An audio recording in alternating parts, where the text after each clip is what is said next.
Amigas y amigos, ¿cómo están? Buenas noches, espero que estén muy bien, atendiendo la contingencia. En unos minutos voy a sostener una conversación con la historiadora María Cecilia Morán, a quien agradezco desde ya la invitación para poder conversar un poco sobre la historia de las mujeres y de las primeras damas en Chile. Así que vamos a esperar a ella. Por mientras quiero agradecer a quienes se conectaron ayer en la conferencia que sostuve sobre el combate a la Concepción y los sucesos que fueron ese día, así como también la figura de Ignacio Carrera Pinto. Tuvo un comienzo algo accidentado, un problema técnico, pero finalmente se logró sortear esta conferencia. Y por cierto, les cuento desde ya que el próximo sábado voy a estar conversando con el destacado investigador Mauricio Pelayo, que parece que está conectado. Le mando un saludo sobre justamente el combate a la Concepción por este misma vía de Instagram. Así que le mando un afectuoso saludo, parece que está conectado, y vamos a conversar más en extenso sobre este enfrentamiento que es necesario recordar siempre. ¿Cómo estás? Nos vemos el próximo sábado a las 7 de la tarde para conversar sobre el combate de la Concepción de Ignacio Carrera Pinto, del juramento de la bandera. En fin, es una fecha que hay que recordar. Tal como se recuerda el 21 de mayo, hay que recordar también estos acontecimientos que marcaron la historia del país. Ayer lo comentaba justamente con quienes estaban conectados de que lamentablemente estas fechas se han ido perdiendo con el tiempo. Así que es necesario, así es, estimado. Y felicitaciones siempre, como siempre, por difundir sobre la historia de la llegada al Pacífico, el aporte que tuvo Chile en la materia. Así que vamos a ir a conversar más en detalle. Ahí está conectada la historiadora María Cecilia Morán. Tienes que enviarme una solicitud para poder conectarte a esta transmisión, que espero sea fructífera y ustedes que están conectados pueden participar, por supuesto.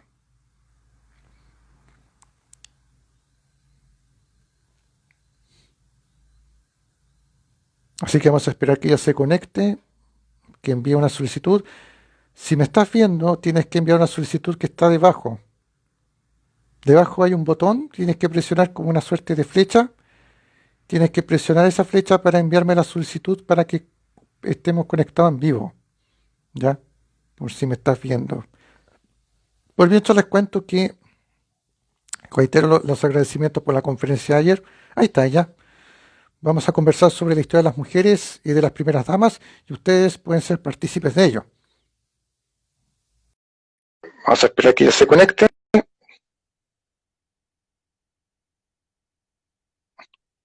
Y desde ya agradecidos de la conexión.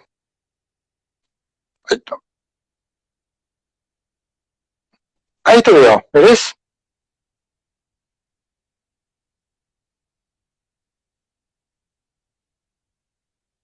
Mm, te veo y se congeló la imagen. Déjame.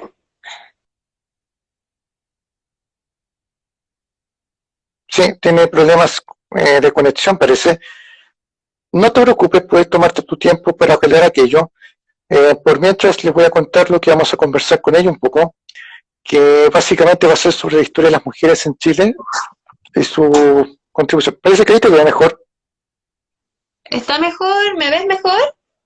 Sí, te veo mejor y te escucho. Perfecto, ya. Ningún problema. Yo no me veo acá. Por qué no me puedo ver yo misma? Debes tener un problema de conexión seguramente. Ya. A ver, déjame Tu tratar conexión quizás no esté muy buena. de solucionar este problema. Ahí, ya. Perfecto, mientras tanto, ¿te ves? No, pero es que me conecté al internet de la casa, que es mejor que el dato móvil que tengo yo. Así que veamos si es que se arregla, pero si no, no importa. No, pues lo importante es que te veas. No, no me veo. Mm, Aparezco en negro acá abajo y te veo a ti. ¿Me ves si me escuchas? ¿Sí? A ver.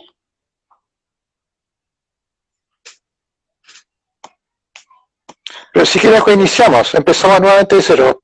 Te desconectas y Mejor. vuelves a conectar. Me parece que es mejor. Te vuelvo a unir. Perfecto. Ya. Ella se va a desconectar un momento para que solucione el tema técnico. Mientras tanto, les cuento que vamos a conversar sobre la historia de las mujeres, algunas destacadas damas, primeras damas quiero decir, que han sido importantes y que contribuyeron en la historia de nuestro país. Vamos a ver.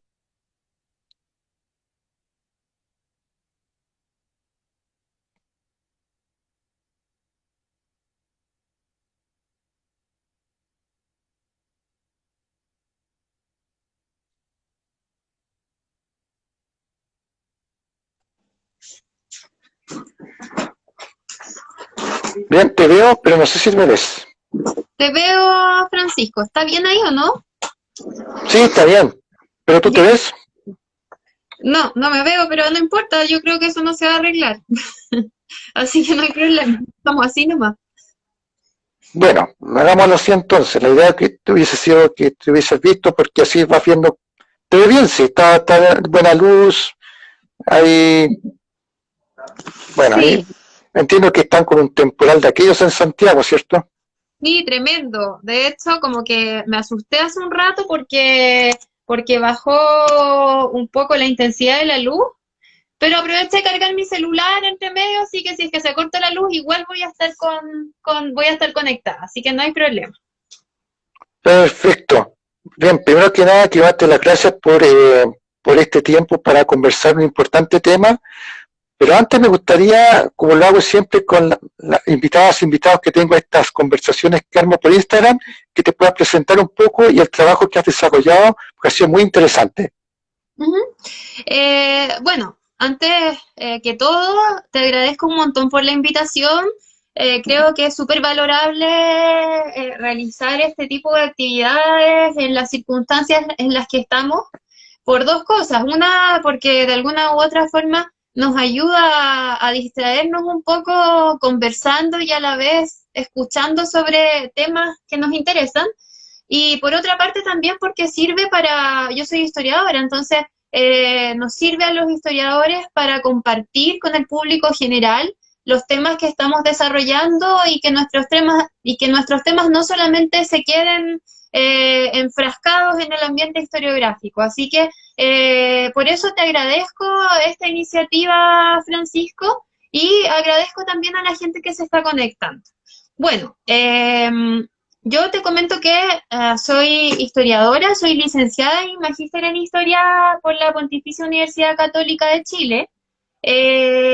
Hasta mis estudios de magíster yo me dediqué a hacer investigaciones sobre la Guerra Civil del 91. Pero posteriormente, cuando ingresé al doctorado, pensando en estudiar algo que a lo mejor fuera, darle un poco, hacer una investigación novedosa y por otra parte también aportar a la historia de la mujer en Chile, eh, y que también fue un tema que siempre me interesó muchísimo, escogí investigar a las primeras damas en nuestro país, y también pensando que en Chile hay poco y nada sobre primeras damas. La verdad es que historiográficamente esta es la primera vez que se hace podríamos decir, un esfuerzo como historiográfico por investigarlas.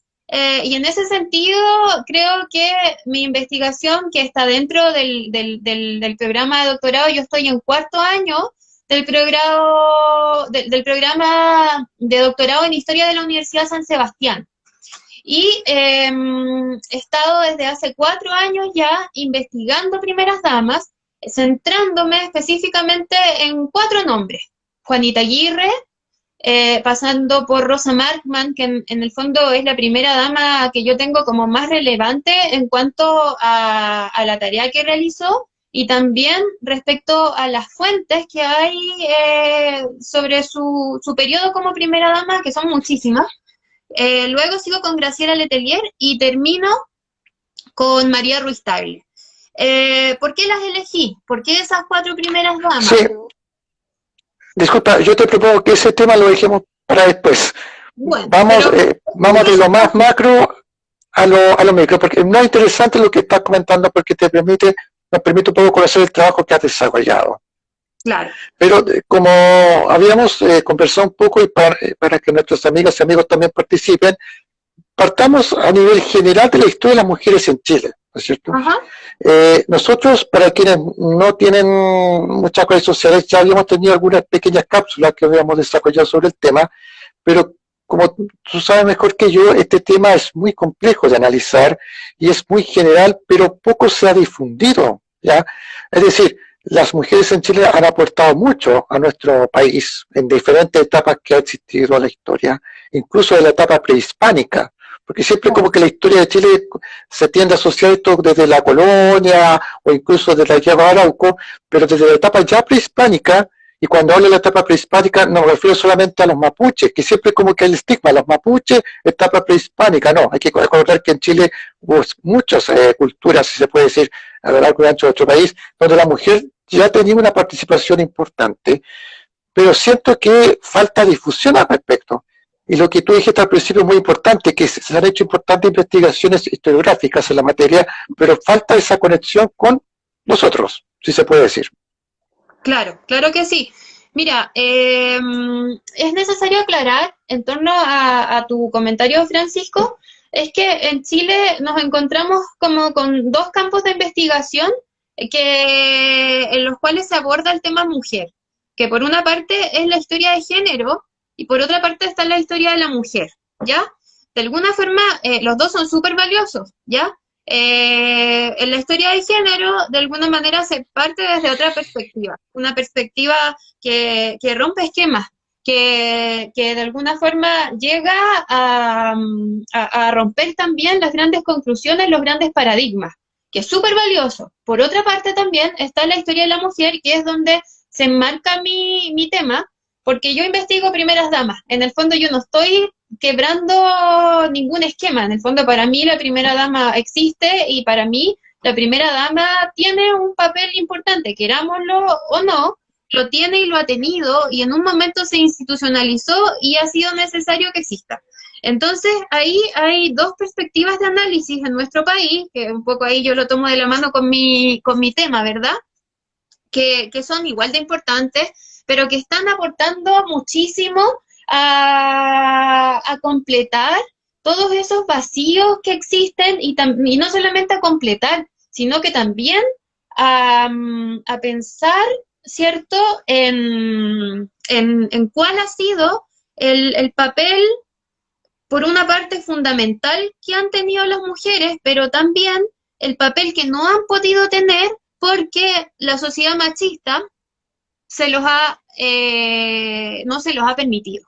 Entonces, esas dos perspectivas son súper importantes de analizar y si bien es una corriente que en Chile se está elaborando, igual ya ha avanzado un montón, pero falta todavía y esa es la idea es que esto se siga aumentando porque finalmente pensándolo como respecto, no sé, finalmente la historia hay que pensarla no solamente como yo recién te decía, para dejarla guardada o publicarla por ahí en un paper que nadie va a leer.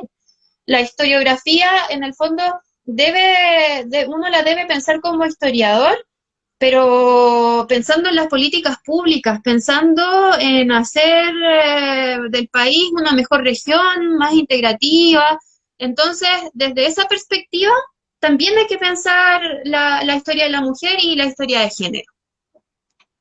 Exactamente, eso es un muy buen punto que aclaras y como lo que tocaste también es muy importante que la historiografía se abra también, que el paper no solamente quede guardado en una biblioteca o alguna plataforma de este tipo como Cielo, qué sé yo, sino que pase a la gente común y silvestre como nosotros que pueda tener acceso a un lenguaje no tan técnico, sino que también a algo que se pueda entender. Entremos un poco en tierra derecha. Es complicado dar como un inicio sobre este tema de la historia, ¿cierto? Es complicado dar una etapa en particular, pero a tu juicio, ¿cuándo se podría dar como un punto de partida en esto? De la historia de las mujeres suena muy general, ¿cierto? Suena muy pues se presta para muchas ambigüedades. Pero a tu juicio, ¿cuándo podríamos dar un punto de partida en ese sentido? ¿En qué etapa? ¿O en qué contexto, mejor dicho? Si puede dar un contexto para iniciar este largo camino que sigue hasta el presente. Sí, mira Francisco, igual es como bien amplia y yo que soy súper Sí, bueno para hablar, no conviene hacerme preguntas tan amplias porque vamos a terminar pasado mañana. No, pero yo lo voy a tratar de estructurarlo. Mira, creo que claro, hay que poner un límite y hay que estructurar. Entonces, de acuerdo a la estructura que yo he dado a mis investigaciones y a la estructura que en general también se da a este tipo de investigaciones de historia de la mujer, de alguna u otra manera esto parte cuando las mujeres comienzan a ingresar a la universidad, que es como lo hemos conversado también en otras instancias en el año 1877, después de que se dicta la ley Amunátegui, ¿cierto? La llamada ley Amunátegui, que fue finalmente la ley que permitió a las mujeres ingresar a la universidad. Desde esa perspectiva, ¿por qué en el fondo se toma ese momento? Se toma ese momento porque las mujeres por primera vez pudieron acceder al antro del conocimiento formal que la cultura occidental considera, ¿cierto?, como la institución que te va a entregar valga la redundancia, ese conocimiento que te va a servir para desempeñarte, ¿cierto?, desde una profesión y también vas a poder aportar como ciudadano a tu sociedad. Entonces, se toma ese momento, que es cuando las mujeres ingresan a la universidad y tenemos el caso del que también siempre hemos hablado y que en realidad conviene seguir hablando siempre de ella, de Eloísa Díaz. Hemos hablado, bueno, de Matilde Truth, también la primera abogada y tercera mujer universitaria, ¿cierto?, titulada de nuestro país. Y es bien interesante también porque finalmente tú te das cuenta que son no solamente las primeras de Chile, sino que son las primeras de Latinoamérica y también las primeras comparando con, no sé, Bélgica, en el caso de Matilde Truth, ¿cierto? La primera en Chile, y eso no es menor. Ahora, por otra parte también, nunca uno debe dejar de considerar a las mujeres que no son profesionales, pero que también han aportado al país desde su trabajo, en el fondo, desde sus ocupaciones. También yo siempre como que, bueno, en la universidad mis alumnos y cuando converso con gente sobre estos temas, yo recalco que tenemos que tener súper claro que las mujeres siempre trabajaron, que las mujeres en el fondo se dice, no, las mujeres ingresaron al trabajo después de la Primera Guerra Mundial, porque los hombres se fueron a trabajar, ¿cierto? O sea, se fueron a la guerra y las mujeres tenían que seguir alimentando a sus hijos, pero eso no fue así. Las mujeres siempre han trabajado, siempre trabajaron desde tiempos inmemoriales, pero se encargaron finalmente de oficios, de trabajos que tenían que ver con las labores del hogar o prestar también ese servicio de servicio doméstico a otros hogares. Entonces, ¿qué hacían? Eran costureras, eran lavanderas, eran, bueno, el rubro de empleada doméstica, que es el que señala la investigadora, escritora Felicitas Klimpel, fue el rubro más elevado, más importante que tuvimos en Chile durante todo el siglo XX. Y eso no es menor y también hay que destacarlo porque ha sido súper importante.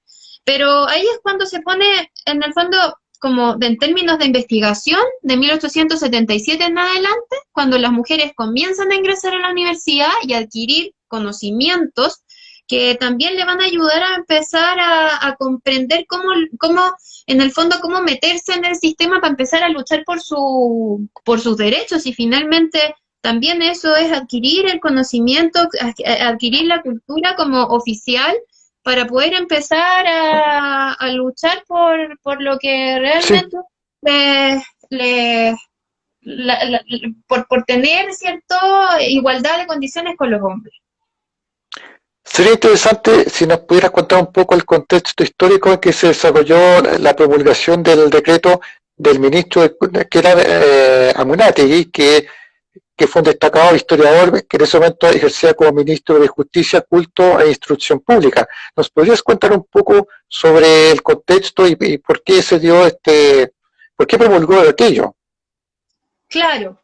Eh, Mira, como de manera bien resumida, te podría comentar que esto va de la mano con círculos de mujeres de la élite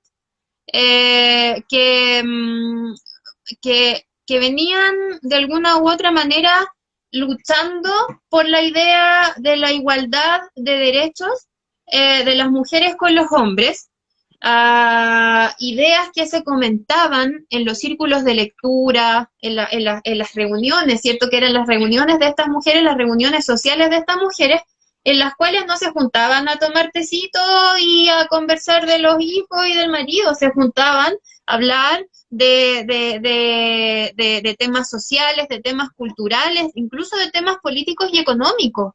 Hay un par, bueno, hay varias mujeres cuyos nombres probablemente muchos han escuchado. Isabel Lebrun, por ejemplo, directora de un colegio muy importante, que también ella fue una de las impulsoras de esta idea.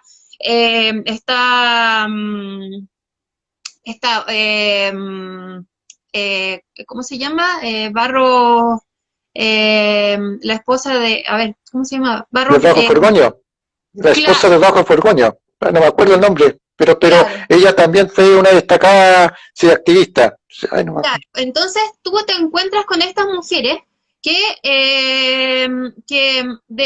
desde un poco las herramientas que tenían, que eran muy pocas, ¿verdad?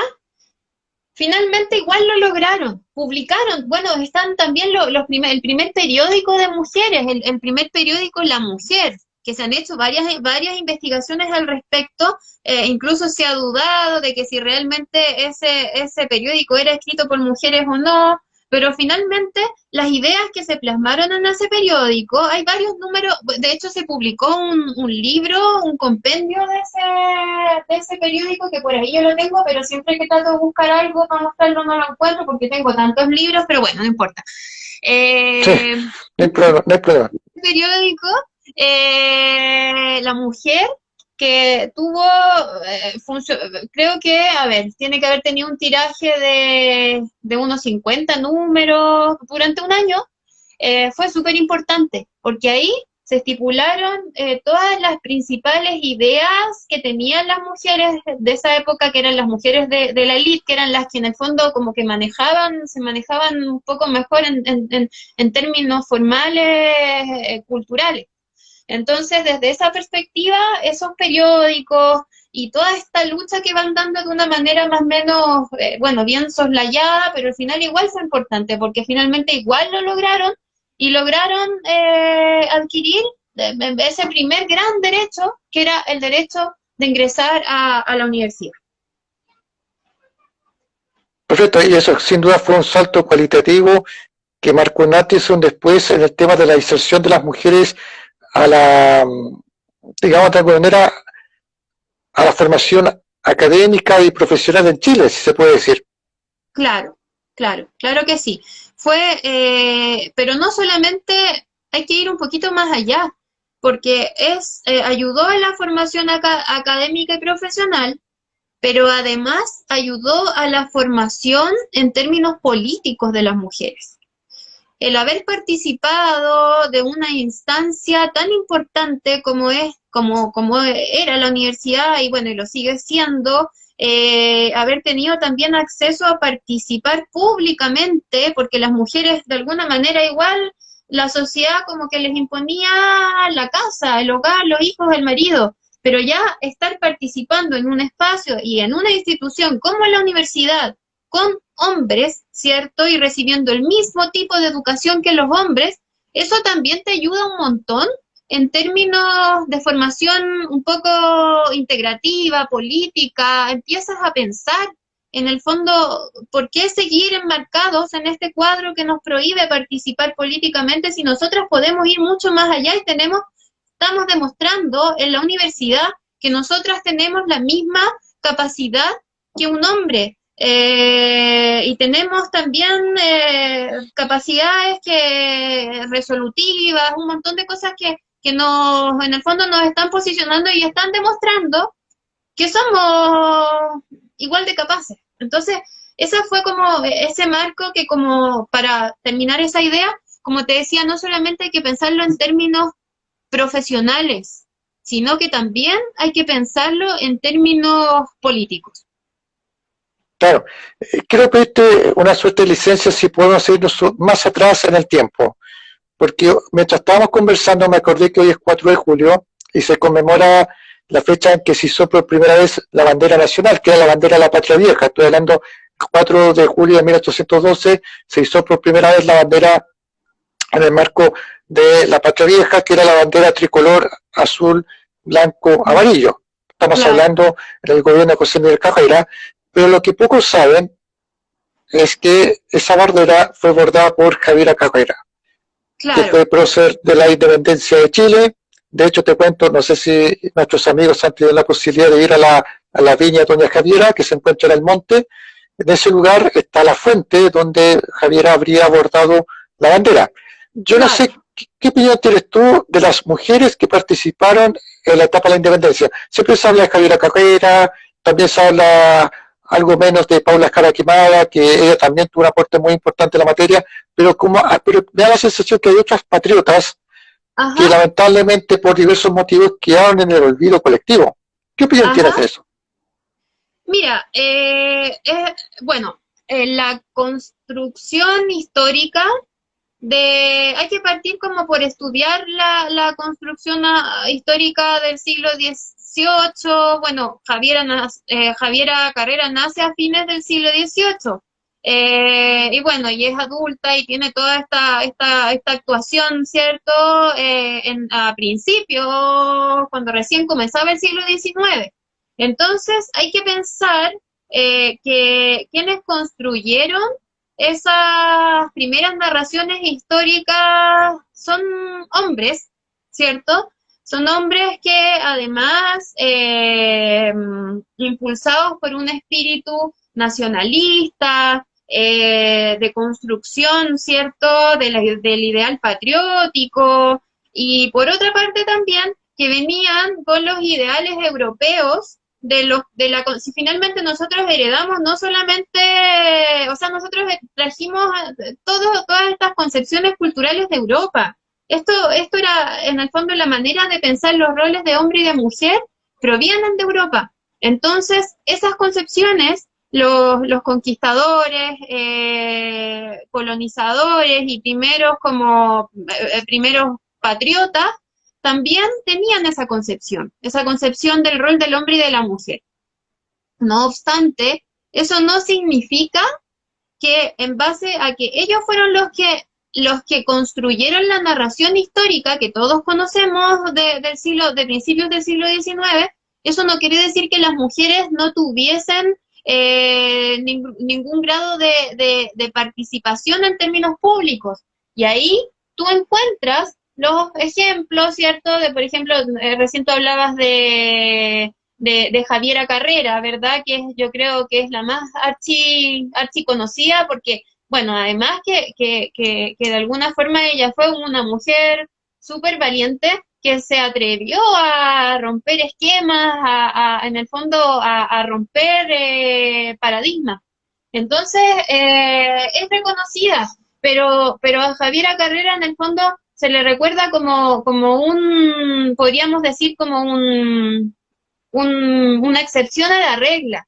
No obstante, tú te encuentras con mujeres mira, cuando tú revisas cartas de mujeres de la aristocracia de ese momento, tú ves que las mujeres chilenas, ya fuesen a lo mejor criollas o mujeres peninsulares, mujeres que venían de España y que se quedaron a vivir acá, ¿verdad? Finalmente eran mujeres con un tremendo temple. Escriben a sacerdotes, escriben a obispos, escriben a hombres importantes, solicitándoles a lo mejor cosas que a nosotros nos va a parecer así como súper tradicional, pero se atrevían a solicitar permisos para hacer una u otra cosa, se atrevían a solicitar también a lo mejor medios materiales. en el fondo tú te encuentras con ese tipo de cartas que te vienen a demostrar que la mujer chilena en la época de la colonia, al menos las mujeres que sabían escribir, que eran las mujeres aristócratas, igual no eran mujeres que se quedaban ahí calladitas en la casa, tejiendo, aprendiendo a tocar el piano y que no leían lo que en el fondo, que le decían tú no puedes leer ese libro que está ahí en mi biblioteca, igual existían mujeres que lo leían y que poco a poco fueron formando, ¿cierto?, una conciencia respecto a la región amplia. Por eso es que llegaron a finales del siglo XIX ya con una formación importante, incluso fundaron periódicos y se atrevieron a formular que tenían derecho de ingresar a la universidad igual que los hombres. Sí, tú tocaste un punto muy importante del tema de la actividad de prensa. Bueno, hay que recordar que en el siglo XIX, especialmente en la segunda etapa de la era decimonónica, hubo mucha prensa en Chile. De hecho, contrariamente a lo que muchos puedan pensar, de que claro, no existía la tecnología de ahora, radio, televisión, qué sé yo, pero la prensa escrita cumplió un papel muy importante y los bandos políticos y posteriormente los partidos ya propiamente tal, tenían sus propios periódicos o bandos para publicar sus postulados o noticias conforme a la ideología que tenían. Y en el caso de lo que tú estás comentando, también ellos tenían sus periódicos para difundir justamente estas ideas. No sé si nos pueden dar un poco en ello. Claro, el primer periódico femenino fue este periódico ahí alguien está preguntando cómo se llama el periódico. El periódico se llama La Mujer. Y fue un periódico tipo, en el fondo tenía varias temáticas que abordaba. De alguna manera abordaba temáticas valóricas, éticas, morales, que tenían que ver con lo que le estaba permitido o no le estaba permitido hacer a la mujer. Y lo cuestionaban, pero de nada Malari 23. Es La Mujer, así se llama el periódico.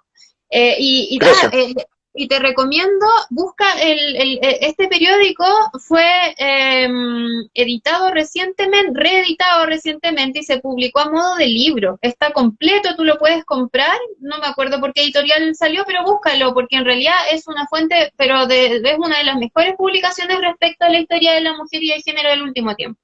Bueno, entonces en este periódico tú te encuentras con temas que de alguna u otra forma están todos centrados en problematizar la idea de qué puede hacer y qué no puede hacer la mujer en el momento que esto se publica a fines del siglo XIX, en el 1884 creo que esa es la data del periódico, y se argumenta que son capaces, en el fondo, que todo lo que se les está vedado, ¿verdad?, ellas lo pueden hacer.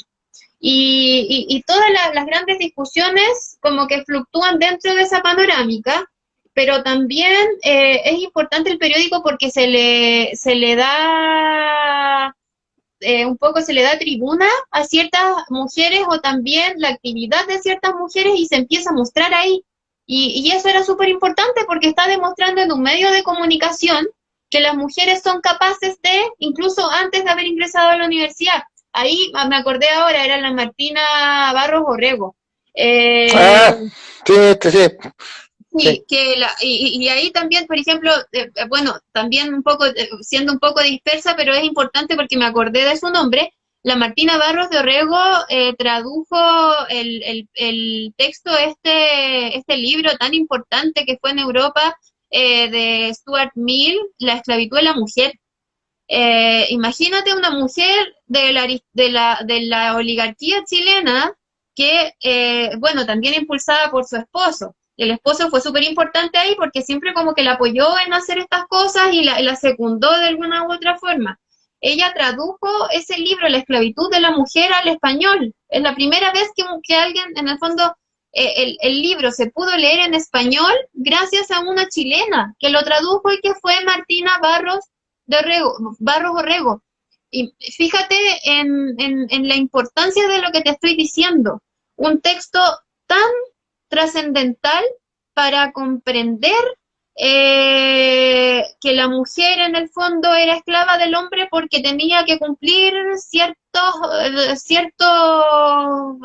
deberes en el matrimonio, le estaba impidiendo poder ser libre y poder aportar al desarrollo de la humanidad. Eso lo tradujo Martina Barros Orrego y bueno, secundada por el marido y que también pertenecía a una familia súper importante del país, finalmente eh, generó una discusión al respecto, no fue menor, pero finalmente hay que pensar que fue un tremendo aporte el que ella realizó.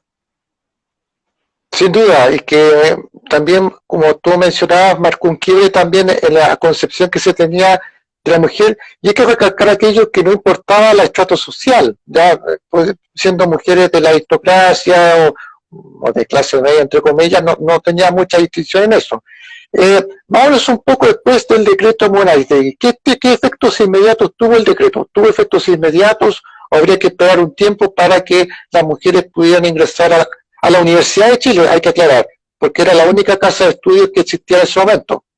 Claro, mira, el decreto Munategui, como te comentaba recién, fue aprobado en el año 1877 y eso fue algo muy importante para la historia de la mujer chilena porque las mujeres, como también retomando para los que se han ido uniendo más tardíamente, fue lo que le dio a las mujeres en Chile la oportunidad, en el fondo el derecho, no la oportunidad, sino que el derecho de poder ingresar a la universidad a poder tomar estudios formales.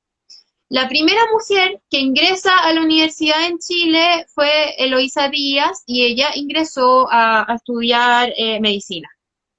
Fue súper difícil para ella hacerlo, porque se tuvo que enfrentar a todo. En el fondo se tuvo que enfrentar a tener que ir como recién también lo comentábamos, a clases en la universidad, solo hombres eran sus compañeros, ¿verdad?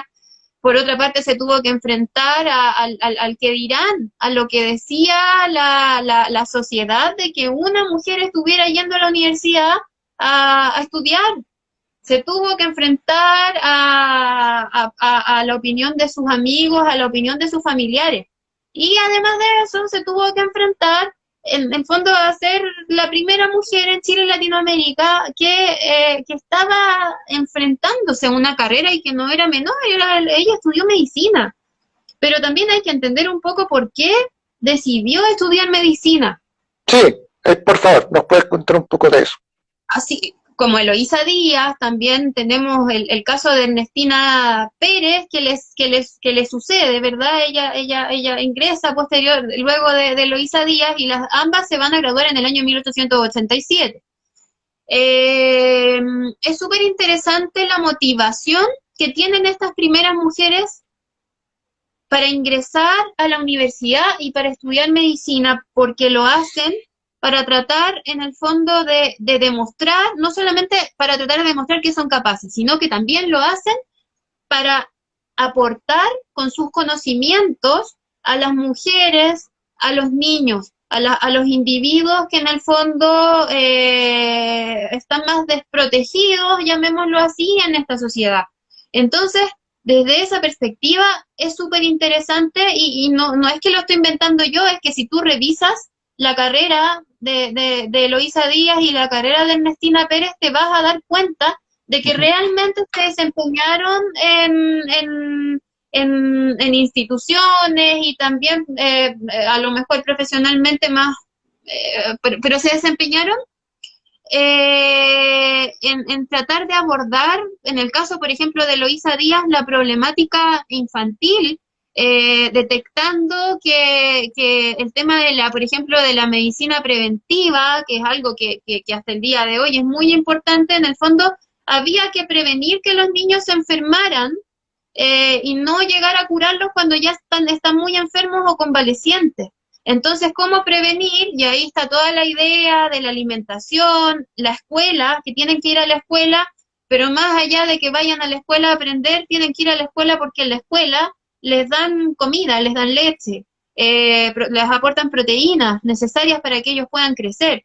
Entonces ahí hay todo un aporte, un panorama, todo un tema que es súper importante abordar y comprender, y no es que uno como que antojadizamente diga, Eloísa Díaz, no sé, la misma Sí, enfermera, perdón, la otra doctora Cora Meyers o Ernestina Pérez, las primeras médicos, no, no es eso. La cosa es que finalmente ellas con la perspectiva que tenían como mujeres aportaron realmente a ámbitos tan importantes a principios del siglo XX como era la salud de las mujeres, la salud de los niños, la prevención de la enfermedad. sí, hay que recordar que el sistema sanitario de Chile, el siglo XIX, los hospitales, hay una, alguien me contó hace un tiempo, a propósito de lo que está pasando con la pandemia, que por ahí por el 1850 una persona prefería morirse en la casa que en un hospital, porque el hospital uno iba y era más probable morirse en el hospital que en su hogar, porque el sistema sanitario, el sistema higiénico entonces era muy malo en los hospitales. Y claro, justamente lo que tú comentas, ella contribuyó también a mejorar, a prevenir antes de que en este caso el niño o niña llegara a eso. Y hay que recordar además que la tasa de mortalidad infantil era muy alta en Chile. Entonces, de Claro, alguna manera, eso también hay que destacar. claro, la tasa de mortalidad infantil, la tasa de mortalidad también de las mujeres que daban a luz era súper alta, y la esperanza de vida de los niños también.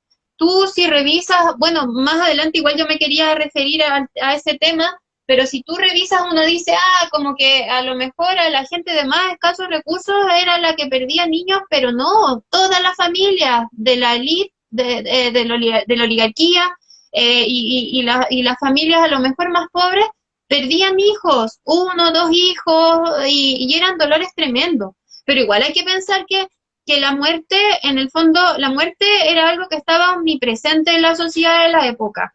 Nosotros, como la mirada que tenemos de la muerte hoy en día, bueno, cambió. En los últimos meses, desde marzo, en Chile, desde marzo hasta ahora, nuevamente nos acercamos a la muerte de una manera súper aterradora y preocupante, y con todos tenemos mucho miedo, porque estamos viendo la muerte ahí mismo. O sea, tú sales de la puerta y la muerte está ahí.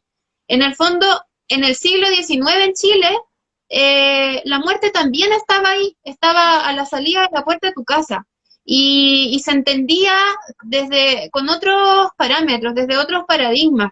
La gente se moría en la casa, partiendo de esa idea, como la gente se moría en la casa, tú en el fondo acompañabas en sus últimos momentos a tus familiares. Pero esto fue cambiando en la medida que, claro, las medidas de higiene, de sanidad fueron cambiando, y desde esa perspectiva la gente empezó a tratarse en la clínica, a tratarse en el hospital, a morir en el hospital y a morir en la clínica. Y ahí nos fuimos como separando de la muerte, y era algo que teníamos como que no queríamos ver. Pero en el siglo XIX, al menos hasta los años 80 en Chile, la muerte era algo súper cercano a todas las familias, la muerte de un hijo también, a todas las familias de todos los sectores sociales. Y desde esa perspectiva es súper importante e interesante el aporte que hacen no solamente estas primeras mujeres médicos, sino que también las primeras mujeres enfermeras, las matronas, bueno, matronas siempre existieron en nuestra historia, que eran, como ya también lo habíamos comentado en algún momento, la matrona tenía que ser en el siglo XIX, antes de ingresar a la universidad. El requisito para ser matrona era ser una mujer robusta, con fuerza, valiente, que tuviese, ¿cierto?, como el vigor físico para sujetar a la parturienta, ¿verdad?, a la mujer que está por dar a luz, para sacar a la guagua, para contener. En el fondo era vigor físico más que una sabiduría, a lo mejor en términos científicos. En ese tiempo la sabiduría en términos médicos y científicos, más que nada lo manejaban las monjas, las órdenes religiosas. Pero bueno, y después eso ya la matrona se formaliza, ¿verdad? Hablamos en algún momento también nosotros de Cora Meyers, que fue la que fundó la Escuela de Enfermería en la Universidad de Chile, Y bueno, eso se fue profesionalizando, pero lo interesante es que la mujer en el rubro de la medicina siempre estuvo presente desde el siglo XIX y fue una labor súper importante que realizó y que finalmente, si lo pensamos, sigue realizando. Sí. ¿Cómo fue la inserción laboral, por ejemplo, de Elisa Díaz? Algo ya me comentaste, pero no sé si nos puedes contar para quienes especialmente están conectados, porque hay que recordar que se van conectando amigas y amigos, entonces están enganchando con la conversación en el camino. Pero ¿cómo fue la inserción laboral? Ya fue complejo el inicio en la etapa universitaria, pero me imagino que también fue más complejo cuando ya se insertó, si se puede decir, el ámbito laboral, ya el ejercicio propio de la profesión. Claro. Mira, antes como de insertarme un poco en ese tema, te comento que Eloísa Díaz, y si algún amigo que se ha ido conectando le interesa buscarlo, la Eloísa Díaz escribió su tesis de grado. No les Ujú. digo que vayan a leer la tesis de grado, pero idealmente me gustaría que la gente que está interesada en el tema se acerque a la introducción de la tesis de grado de Eloísa Díaz, porque ella ahí deja súper clara cuál va a ser como su orientación. En el fondo, ella dice, ojalá a todas se atrevan, yo lo logré. En la introducción de la tesis de grado dice eso, o sea, no con estas palabras, pero en el fondo está diciendo, atrévanse todas, lo logré, fue difícil, pero como que uno igual se puede sobreponer a la adversidad. Y desde y también, de alguna u otra manera, ella como que viene a dejar claro que profesionalmente, porque también es una tesis que está orientada a lo ginecológico, ella viene a dejar claro que profesionalmente, bueno, no, finalmente no se dedicó a la ginecología, pero sí que se va a dedicar a intentar poner solución a las problemáticas que en materia médica, que en materia de higiene están teniendo las mujeres en ese momento, ¿ya? No obstante, Eloísa Díaz finalmente, como te decía yo, por lo que yo he investigado, no se le hizo tan compleja la inserción laboral, ¿ya? Igual ella viajó al extranjero en algún momento a adquirir conocimientos específicos en la materia, pero lo que ella hizo fue, podríamos decir, fue abordar eh, desde una perspectiva prácticamente inexplorada y por eso en el fondo no tuvo grandes problemas para insertarse laboralmente. Lo que ella hizo fue abordar, como te decía, desde una perspectiva como novedosa, eh, la salud y la higiene de los niños, pero tomándola desde la idea de la complementariedad que había entre una buena o mejor salud para los niños y también la adquisición de conocimientos en el fondo en la escuela. Entonces, ella, los estudios que presentó, que hizo al respecto, y también en el ámbito profesional donde trabajó, siempre estuvo orientada a ese tipo o en el fondo lo hizo desde Claro. esa perspectiva. Y como lo hizo desde esa perspectiva, eh, estaba aportando. Y como aportaba, finalmente fue súper bien recepcionada. Entonces, y de hecho, yo he leído algunas cartas del año 40, en donde otras médicas o a lo mejor algunas enfermeras se refieren a Eloísa Díaz, ya tenían totalmente reconocido el aporte que era Eloísa Díaz, había sido Eloísa Díaz, ya estaba ya en sus últimos años, ¿verdad? Y estaba por retirarse, pero que había sido Eloísa Díaz para esa perspectiva del desarrollo de la medicina, de la higiene y de la higiene finalmente en nuestro país, y especialmente porque tenemos que recordar también que ella fue inspectora Así es. médico escolar, tanto en Santiago como en regiones. Y esa es otra perspectiva también súper interesante, porque Eloísa Díaz no se quedó a solucionar el problema en Santiago. Ella se dio cuenta también y hizo consonancia con el grupo de trabajo que tenía, que el problema era súper grave en regiones, era gravísimo, y también había que apuntar a regiones, entonces fue súper visionaria al respecto. Claro. Bueno, estamos hablando de Elisa Díaz, para quienes se están conectando, amigas y amigos que se están conectando, estamos hablando de las primeras mujeres que ingresaron a la universidad. Y también hay que destacar en otra área del saber el caso de doña Matilde Trop, que fue la primera mujer ingresada a la carrera de Derecho, reitero, siempre en la Universidad de Chile, que se había fundado en 1842 y era la única casa de estudios que tenía. De hecho, escúchame si soy un poco detallista, pero el decreto de Munátegui decía Universidad de Chile, ¿cierto? Sí, Que era la institución en sí. Eso después cuando, claro, la casa de estudios, pero cuando después se funda la Pontificia Universidad Católica Toda Mater en 1888, después cuando se funda la Universidad de Concepción en 1919, después la PUC de Valparaíso en 1928, eso se interpretó, este decreto fue interpretativo, o sea, se interpretó que las mujeres podían ingresar a otras casas de estudio, ¿no? O estoy ya mira, la verdad es que en términos tan jurídicos no he investigado cómo en el fondo se trató el concepto. La verdad es que esa pregunta no te la puedo responder porque no lo sé. No sé cómo se adaptó. Es complicado el tema, sí. Sí. Sí, es complejo el tema. Complejo. Pero tomando... bueno, no, es que volviendo al tema de Matilde Trop, por ejemplo, que ella, al igual que Elisa Díaz, marcó un presente. No sé si os puedo contar un poco de ella a nivel general, porque de ella, bueno, lo hemos conversado, pero lo comento públicamente para quienes se están conectando. Existen ciertas investigaciones sobre ella. De hecho, Felicitas Klippel, el libro que estás comentando, efectivamente efectúa una semblanza, si se puede decir, sobre Matilde Trop, pero no existe, por ejemplo, alguna fotografía de ella. De hecho, hay sitios en internet, incluso de la Dirección de Estudios de la Corte Suprema, que citan el trabajo de ella, pero la foto que utilizan, por ejemplo, no es la que corresponde. De hecho, no existe hasta el momento una foto de ella. Pero si tú nos pudieras comentar un poco sobre su contribución en el ámbito que estamos hablando.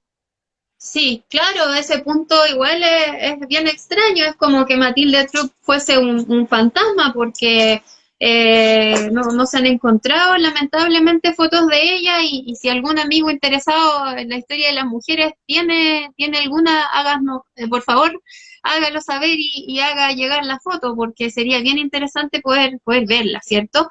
Bueno, respecto a Matilde Trop fue la tercera mujer graduada de una carrera universitaria, ¿ya? En el país. Matilde Trop es una mujer que nace a fines del siglo XIX, ¿ya? Ella nació en Angol. Ojo, que estamos hablando de una mujer de región también.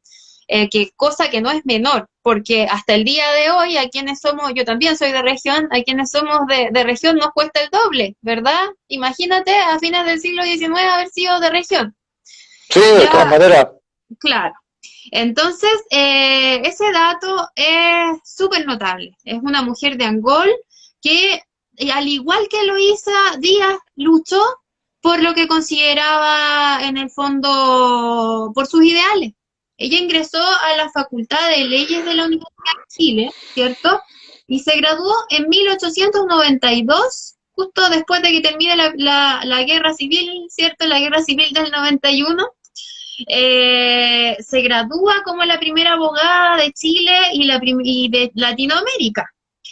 Ahora, el que Matilde Trop haya obtenido ese grado, ¿verdad? Ese título, fue súper comentado no solamente en Chile, sino que también en el extranjero. Y ese como que le da una doble perspectiva de análisis y una doble perspectiva de importancia al caso de Matilde Trop. Porque Sí. que una mujer se gradúe de abogada a fines del siglo XIX, en el fondo es una mujer que se está saliendo, ella no está dentro del ámbito de la medicina, que era el ámbito que las mujeres siempre en el que se habían desarrollado y en el que se les estaba de alguna u otra manera como permitido actuar. ella al graduarse de la carrera de leyes, ¿cierto? Está actuando en otro terreno, en un terreno que hasta ese momento le pertenecía a los hombres. Los hombres eran amos y señores del derecho, de las leyes, de la emanación de las leyes en el país y en el mundo. Entonces, ese precedente fue tan interesante que en Argentina, por ejemplo, una mujer a quien se le negó se le había negado la oportunidad, ¿cierto?, de ingresar a la carrera. Ella tomó el precedente de Matilde Trupp y lo presentó en Argentina. Y finalmente le resultó, o sea, tomó el precedente de una chilena en Argentina para decir, nosotras somos capaces. Ella lo hizo finalmente y lo hizo súper bien. Y no solamente en Argentina, sino que está también el caso de Bélgica, donde en Bélgica mandaron a solicitar el documento a Chile, Sí, en donde se explicitara, ¿verdad?, que una mujer estaba ejerciendo la profesión de abogada, de abogada. Entonces, fue un precedente a nivel mundial. Ahora, no fue fácil, así como para lo mejor Eloísa Díaz fue un poco más fácil, y yo creo que la explicación está en el terreno que cada una se maneja, que como recién, retomando como la idea, Eloísa Díaz está en el terreno médico, ¿cierto?, que era algo como permitido para mujeres. En cambio Matilde Trupp está en el terreno de hombres, ya derechamente. Desde esa perspectiva, Matilde Trupp, para ella fue súper difícil ingresar a ejercer. Mira, ella se sí, presentó a cubrir, al concurso para cubrir un cargo público, ¿ya? El cargo de notario público, ¿ya? Y de juzgado en la ciudad de Ancud, ¿ya? En Ancud. No perfecto. obstante, se le negó la oportunidad de participar en el concurso. Pero ella, como no era una mujer que se quedaba callada y conforme con lo que le decían, ¿cierto?, recurrió a la Corte Suprema.